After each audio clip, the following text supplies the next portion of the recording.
Selamat datang kembali di Reno Office. Kali ini kami akan membahas alur dari film terbaru Conjuring series, yaitu The Conjuring 3: The Devil Made Me Do It, yang menceritakan kembali petualangan dari keluarga Warren. Tak perlu berlama-lama lagi, mari kita masuk ke videonya.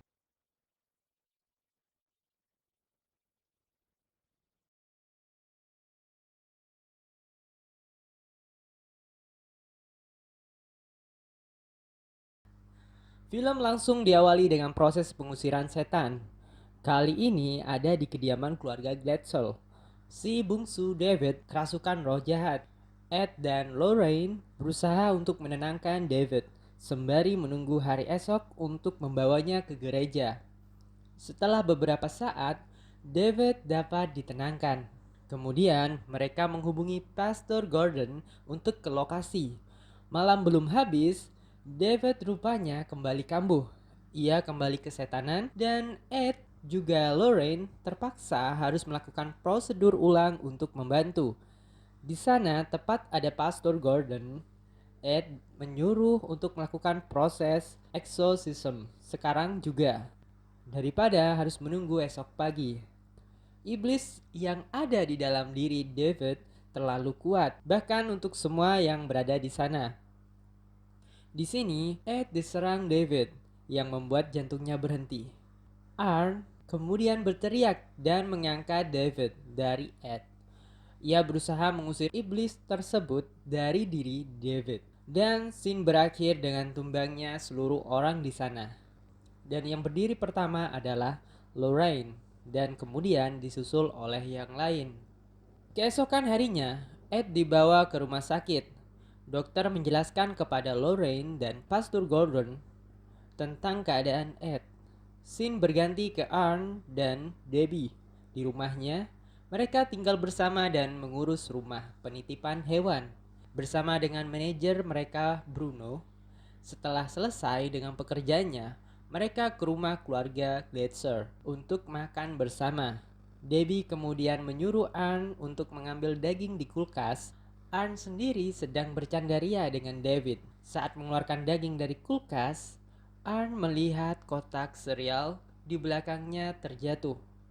Ia mengecek dengan hati-hati, namun ternyata itu hanya ulah dari tikus. Di sana, ia melihat sebuah lubang besar di tembok.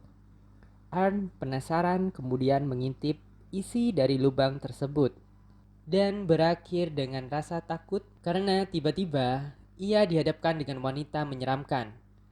Sin kembali ke rumah sakit. Kali ini Ed tersadar. Yang pertama ia lakukan adalah memanggil Lorraine. Ia langsung memperingatkan bahaya dari si iblis tempo hari. Karena ternyata si iblis belum musnah.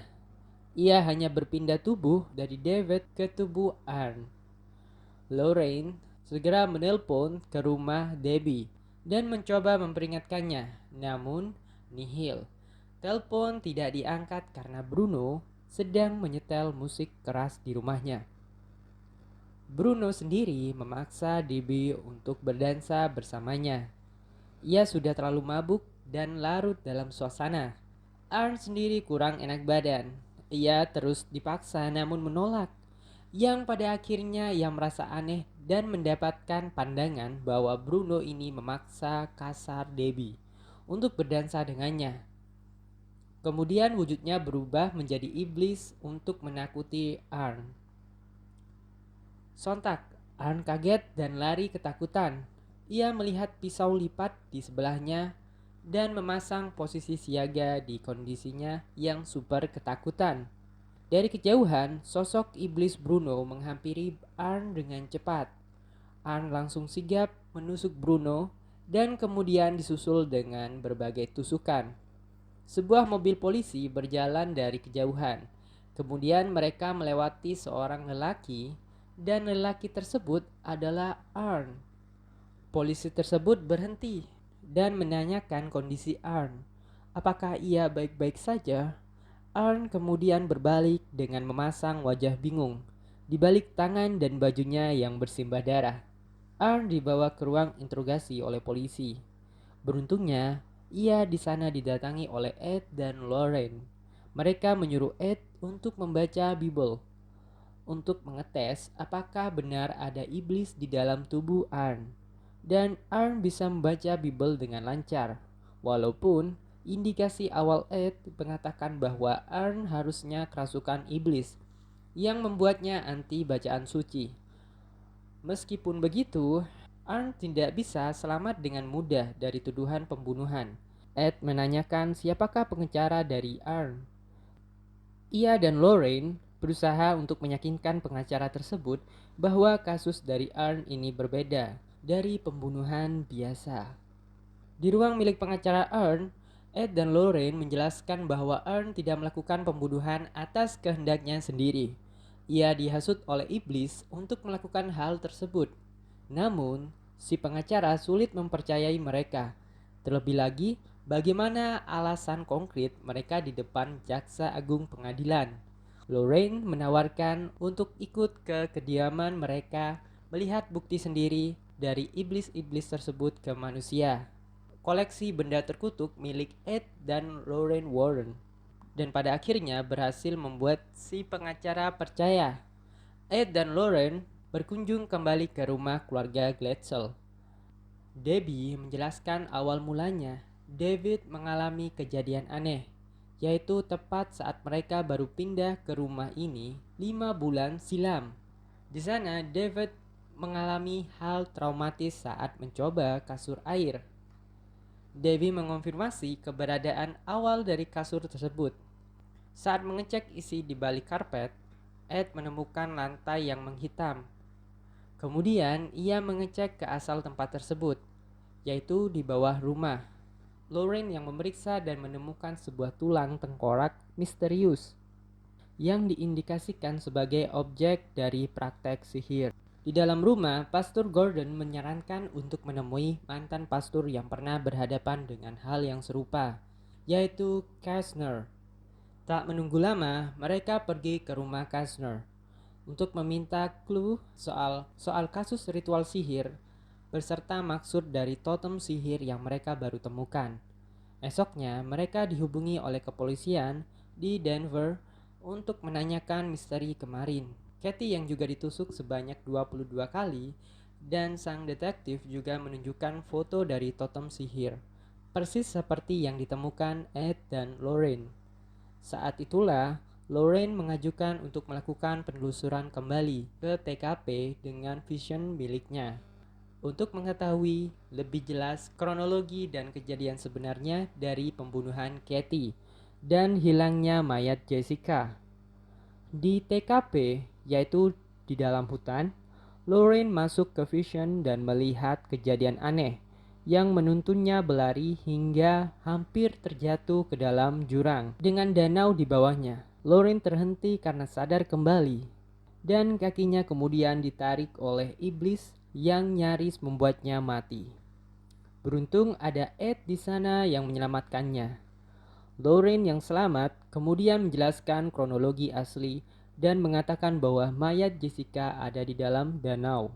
Atas jasanya, sang detektif memberikan case file dari kematian Kathy kepada Lorraine untuk melakukan penyelidikan lebih lanjut terkait Arn dan hubungannya dengan ini semua. Mereka memperingatkan kepada Debbie untuk mengawasi Arn karena target sebenarnya di sini adalah agar iblis merasuki Arn dan menyuruhnya untuk bunuh diri. Saat di penjara, Arn diberikan air suci oleh salah seorang pastor untuk berjaga-jaga. Malam harinya, diselimuti rasa takut, Arn membuka air suci pemberian pastor dan membuat lingkaran di sana. Kemudian, ia duduk di dalam lingkaran air suci tersebut. Ed dan Lorraine pergi ke rumah duka. Tidak ada penjaga di sana dan Ed menjebol paksa pintu depan. Mereka sampai ke ruang mayat dan menemukan mayat dari Jessica yang baru saja diangkat. Lorraine berencana untuk memegang tangannya dan masuk ke Vision. Di dalam Vision, Lorraine berada di tempat asing, seperti ruang bawah tanah. Di sana, ia kaget ketika melihat seorang wanita yang persis sama dalam pikirannya, sedang melakukan ritual. Di saat itulah, Arn kembali kambuh dan iblis dalam dirinya mengamuk kembali. Ia memecahkan botol air suci dan berusaha untuk bunuh diri dengan pecahan kaca botol tersebut. Ed juga mengalami gangguan di sana. Ia tiba-tiba didatangi oleh makhluk besar misterius yang nampaknya seperti zombie. Ed berteriak kepada Lorraine untuk segera mengakhiri visionnya karena nyawanya dalam bahaya. Tepat sebelum zombie tersebut menerkam Lorraine, Ed berhasil melepaskan Lorraine dari tangan mayat Jessica, dan zombie tersebut pun mati kembali. Kembalinya ke rumah Warren, mereka berdiskusi soal penemuan mereka sejauh ini. Saat baru saja berdiri, tiba-tiba Ed pingsan. Saat Ed terbangun, ia sudah berada di kasur dan kemudian berjalan ke ruang tengah mencari Lorraine beserta yang lain. Mereka rupanya menghilang dibarengi dengan sang wanita penyihir yang tiba-tiba muncul memprovokasi Ed. Sekali lagi, Ed dihadapkan oleh zombie sebelumnya. Namun kali ini, ia memojokkannya hingga nyaris membunuhnya. Nah, ternyata selama ini Ed berhalusinasi dan malah ingin membunuh Lorraine. Ed menyadari sesuatu. Penyihir tersebut pasti menyimpan sebuah objek yang menjadi perantaranya untuk meneror keluarga Warren. Ed menemukan totem sihir di dalam vas bunga yang mirip seperti yang ia temukan sebelumnya. Memasuki scene puncak, Ed menyuruh Lorraine sekali lagi untuk pergi ke rumah Kastner untuk meminta clue dan bantuan. Sedangkan Ern sendiri sekarang ada di ruangan sendirian dengan kedua tangan terborgol pada kasur. Ia ditemani oleh Debbie dan satu pastor yang siap berjaga di hadapannya. Ed yang baru saja menelusuri peta untuk menemukan lokasi tempat altar penyihir tersebut. Ia kaget karena ternyata tempatnya ada di sekitar rumah Kastner. Ia langsung bergegas pergi menyusul Lorraine ke sana. Di rumah Kastner, Lorraine berjalan dan dituntun ke ruang bawah tanahnya sekali lagi. Lalu Kastner menjelaskan lagi apa itu realm occult dan hubungannya dengan kasus yang Lorraine selidiki. Secara mengejutkan juga, ia mengaku telah membesarkan seorang anak perempuan tanpa sepengetahuan gereja. Saat karirnya sebagai pastor menyelidiki kasus ajaran sesat, rupanya sang anak, Isla, malah tertarik untuk mendalaminya. Dan Lorraine menyimpulkan bahwa sang penyihir perempuan yang ia lawan adalah anak dari Kastner sendiri. Di tengah obrolan mereka, Isla datang. Kastner menyuruh Lorraine untuk pergi ke ruang bawah tanah, tempat altar Isla berada. Di ruang bawah tanah, Lorraine sekali lagi mendapat penglihatan yang menunjukkan Kastner yang dibunuh oleh Isla, dan kemudian mengetahui keberadaan Lorraine. Saat akan memasuki ruang altar, Lorraine berhadapan dengan Isla.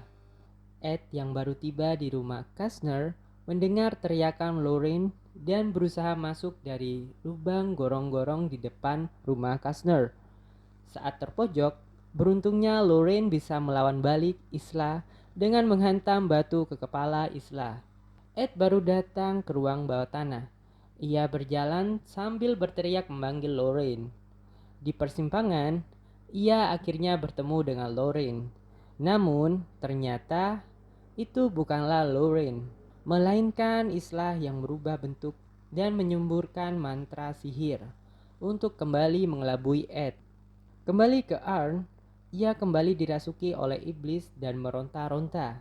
Islah di ruang bawah tanah memulai kembali ritualnya dan ingin segera menyelesaikan dengan membuat Arn bunuh diri. Pastor yang ada di hadapan Arn berusaha keras membacakan doa dari Bible untuk mengusir atau setidaknya menenangkan Arn. Sama juga dengan Debbie yang menahan Arn agar tidak berontak. Kekuatan iblis dalam diri Arn terlalu kuat hingga membuat ia lepas dari borgolnya. Arn yang kerasukan makin berontak dan tampak melayang, mencoba menggorok lehernya sendiri dengan serpihan kaca yang ia genggam. Scene berpindah di ruang bawah tanah. Ed yang menemukan Lorraine asli kembali menyerangnya seperti sebelumnya. Ia berada dalam halusinasi lagi karena ulah Isla. Lorraine terus berlari tanpa perlawanan dan terus membujuk Ed agar dirinya bisa sadar. Setelah beberapa saat, akhirnya Ed kembali sadar dan kemudian langsung mengayunkan palu besar ke depannya. Dan rupanya itu adalah altar milik Isla. Altar milik Isla hancur tepat sebelum Arn berhasil membunuh dirinya sendiri dan menandakan bahwa ritualnya telah gagal. Isla datang menghampiri Ed dan Lorraine. Mereka mengatakan kepada Isla untuk menyerah. Isla yang masih shock kemudian bertingkah aneh karena ia dirasuki oleh iblis yang ia panggil sendiri. Jika ritual tidak berhasil, maka sang iblis harus mengajak seseorang untuk kembali ke neraka, yang tidak lain adalah penyihir yang telah memanggilnya. Film berakhir dengan happy ending. Arn sekali lagi melakukan persidangan. Meskipun masih dianggap bersalah dan ditahan, namun ia beruntung karena tidak jadi dipenjara seumur hidup maupun mendapat hukuman mati. Cukup menyeramkan bukan? Bagaimana menurut kalian? Akan lebih terasa lagi kalau kalian melihat sendiri filmnya. Ketegangan dan cerita yang diangkat untuk The Conjuring 3 cukup seru, tidak kalah dengan 2 seri sebelumnya. So, kami akhiri video kali ini. Semoga video alur film ini bisa membantu kalian memahami film yang kalian belum tonton atau ingin kalian tonton. Dan salam terakhir buat kalian. Ciao.